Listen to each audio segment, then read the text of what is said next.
To understand the full impact of Jimmy Kimmel's show being pulled off the air, you have to first understand how broadcast television works. Jimmy Kimmel has a staff of about 22 people and hundreds of production folks who work on creating the content that is creating the Jimmy Kimmel Live show. That show is then produced by ABC. ABC then has to work with the distributor, in this case Sinclair Broadcast Company, to get the show onto your television. It was Sinclair Broadcast Media that threatened to not distribute any of ABC's programming unless they pulled the Jimmy Kimmel show.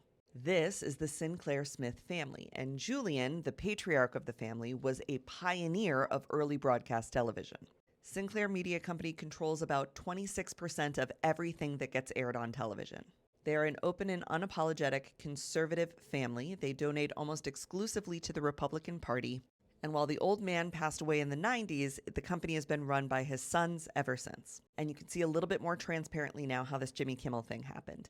They write that they will not lift the suspension of Jimmy Kimmel Live on their stations until formal discussions are held with ABC regarding the network's commitment to professionalism and accountability. They also want Jimmy Kimmel to issue a formal apology to the Kirk family and to make a meaningful personal donation to the Kirk family and Turning Point USA. And they reiterate, regardless of ABC's plans for the future of the programming, hinting that perhaps ABC will just straight up cancel Jimmy Kimmel altogether, Sinclair intends to not return Jimmy Kimmel Live to the air until they are confident that these steps have been taken.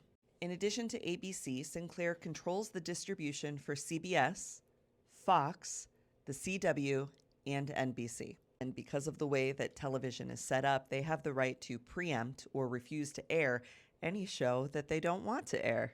Sinclair Media is also a huge lobbyist of the government, constantly trying to break down controls and regulations against media monopolies. They have a very close relationship with Donald Trump himself and many members of the Trump administration.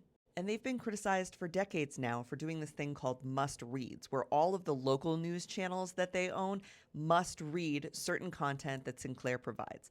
Very often, that content includes conservative talking points, conservative politics, or otherwise conservative stories. They are incredibly powerful. I mean, probably the most powerful entity in media, truly. And tomorrow night, they plan to air a tribute to Charlie Kirk in the Jimmy Kimmel Live slot. Well, couldn't ABC just move Jimmy Kimmel to another distributor? No, because the other distributor is Nexstar, and they are just as conservative as Sinclair. They also said that they will not air Jimmy Kimmel's show until he makes certain amends with the Kirk family and with this distributor. It's a rock and a hard place, guys. It's Jimmy Kimmel and Stephen Colbert now, but could be anybody next.